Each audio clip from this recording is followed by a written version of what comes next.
ناظرین کرام، مطالعہ قرآن کا سلسلہ اللہ کی توفیق سے جاری و ساری ہے۔ آج ہم سورہ البقرہ کے رکوع نمبر 9 آیات نمبر 72 تا 82 کا ترجمہ اور تفسیر کریں گے۔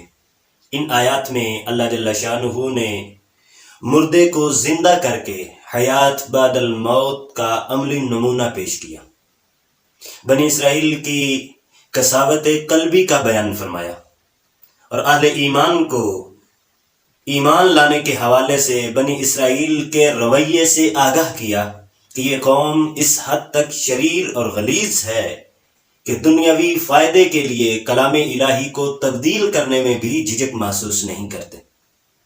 اس کے ساتھ ساتھ اس رکوع میں اللہ جل شانہ نے بنی اسرائیل کی عوام کی حالت کا بیان فرمایا کہ یہ جاہل نادان قوم اس حد تک تھی کہ شریعت کا علم بالکل انہیں نہیں تھا اور اپنی خواہشات نفسانی کو شریعت پر ترجیح دیتے تھے۔ بنی اسرائیل کے علماء سوء کا کردار ادا کرتے تھے، جانتے بوجھتے ہوئے احکام الہی کو تبدیل کرنے اور اس کے مفہوم کو غلط رنگ دے کر پیش کرنے برابر بھی جھجک محسوس نہیں کرتے تھے۔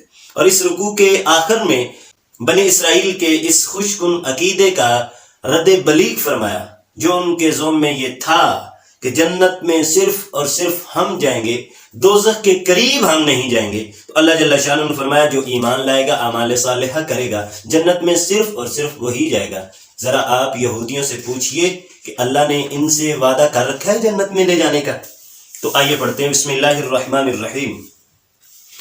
وَإِذْ قَتَلْتُمْ نَفْسًا فَادَّارَأْتُمْ فِيهَا، اور یاد کرو جب تم نے ایک شخص کو قتل کر دیا، پھر تم ایک دوسرے پر اس کا الزام لگانے لگے۔ واللہ مخرج ما کنتم تکتمون، اور اللہ ظاہر کرنے والا تھا وہ بات جو تم چھپا رہے تھے۔ فقلنا اضربوہ ببعضها، تو ہم نے کہا اس مقتول کے جسم پر گائے کا ایک ٹکڑا لگاؤ۔ کذالک یحیی اللہ الموتى، یوں اللہ مردہ کو زندہ فرماتا ہے۔ یہ تو اس دنیا میں ایک عملی مثال دے کر اللہ نے اہل ایمان کے ایمان میں اور زیادہ مضبوطی کا سامان فرما دیا کہ جو رب اس دنیا میں تم میں سے کسی ایک فرد کی موت کے بعد زندہ کر سکتا ہے، تمہارے مر جانے کے بعد محشر میں بھی وہ تمہیں زندہ کرنے پہ قدرت رکھتا ہے۔ وَيُرِيكُمْ آيَاتِهِ، اور تمہیں اپنی نشانیاں دکھاتا ہے، لَعَلَّكُمْ تَعْقِلُونَ، شاید تم عقل رکھو۔ ثم قست قلوبکم، پھر تمہارے دل سخت ہو گئے، من بعد ذلک، اس منظر کو دیکھنے کے بعد، فہی کالحجارہ، پس وہ تو پتھر کی طرح سخت دل ہیں، او اشد قسوہ، بلکہ پتھر سے بھی زیادہ سخت۔ وَإِنَّ مِنَ الْحِجَارَةِ لَمَا يَتَفَجَّرُ مِنْهُ الْأَنْهَارُ، اس لیے کہ بے شک کئی پتھر ایسے ہوتے ہیں جن سے نہریں بہہ نکلتی ہیں۔ وَإِنَّ مِنْهَا لَمَا يَشَّقَّقُ فَيَخْرُجُ مِنْهُ الْمَاءُ، اور کئی پتھر ایسے ہیں کہ وہ پھٹتے ہیں تو ان سے پانی نکل آتا ہے۔ وَإِنَّ مِنْهَا لَمَا يَهْبِطُ مِنْ خَشْيَةِ اللَّهِ، اور کئی ایسے بھی ہیں جو اللہ کے خوف سے گر پڑتے ہیں۔ یہودی اس حد تک ذلیل اور رسوا قوم ہے کہ خوف خدا ان کے دل کے قریب بھی نہیں جاتا۔ رب کی بڑی بڑی نعمتوں اور خدا کی قدرتوں کا اظہار جب ان کے سامنے ہو جاتا ہے، اپنی سر کی آنکھوں سے دیکھنے کے بعد بھی وہ بات کو قبول کرنے پہ آمادہ نہیں ہوتے۔ وَمَا اللَّهُ بِغَافِلٍ عَمَّا تَعْمَلُونَ، اور اللہ بے خبر نہیں ان کاموں سے جو تم کرتے ہو، تمہارے سارے کرتوت اللہ مالک و مولا کے علم میں ہیں۔ أَفَتَطْمَعُونَ أَن يُؤْمِنُوا لَكُمْ، اے مسلمانوں کیا تم یہ توقع رکھتے ہو کہ وہ یہودی تمہاری بات مان لیں؟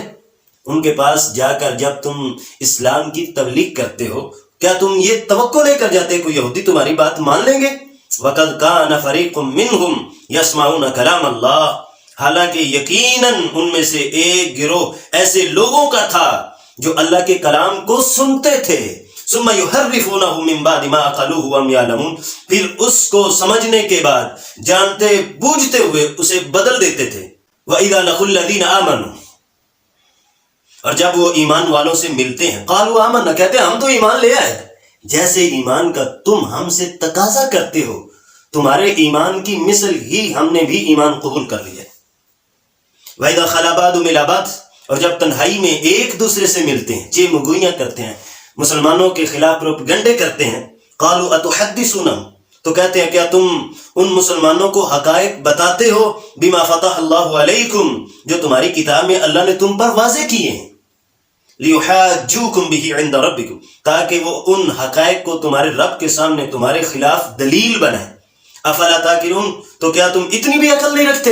اولا یعلمون، کیا وہ نہیں جانتے ان اللہ یعلم، بے شک اللہ جانتا ہے، ما یسرون وما یعلنون، جو کچھ وہ چھپاتے ہیں اور جو کچھ وہ ظاہر کرتے ہیں۔ ومنہم امیون، اور ان میں سے کچھ ان پڑھ ہیں، لا یعلمون الکتاب، جو کتاب کو نہیں جانتے، الا امانیہ، سوائے جھوٹی امیدوں کے، وانہم الا یظنون، اور وہ تو صرف گمان کرتے ہیں۔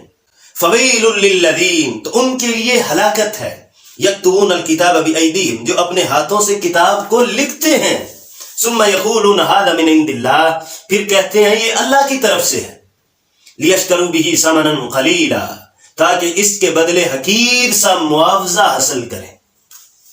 فویل لہم مما کتبت ایدیہم، پس ان کے لیے ہلاکت ہے اس تحریر کی وجہ سے جو ان کے ہاتھوں نے لکھی، وویل لہم مما یکسبون، اور اس معاوضے کی وجہ سے جو وہ کما رہے ہیں۔ وقالوا لن تمسنا النار، اور ساتھ ساتھ یہ گمان بھی رکھتے ہیں ہمیں ہرگز دوزخ کی آگ نہ چھوئے گی، الا ایاما معدودہ، سوائے گنتی کے دنوں کے۔ وہ جب ہم نے 40 دن بچڑے کی پوجا کی تھی ہمیں وہی سزا ملے گی، اس کے بعد ہم نے جو کچھ بھی کرتوت کیا ہمیں کچھ سزا نہیں ملے گی۔ قل، اے نبی آپ فرما دیجیے، اتخذتم عند اللہ عہدا، کیا تم نے اللہ سے کوئی عہد و پیما کر رکھا ہے؟ فلن یخلف اللہ عہدا، تو اللہ اپنے عہد کی خلاف ورزی ہرگز نہیں کرتا۔ ام تقولون علی اللہ ما لا تعلمون، یا تم اللہ کے بارے میں وہ بات کہتے ہو جس کا تمہیں علم نہیں۔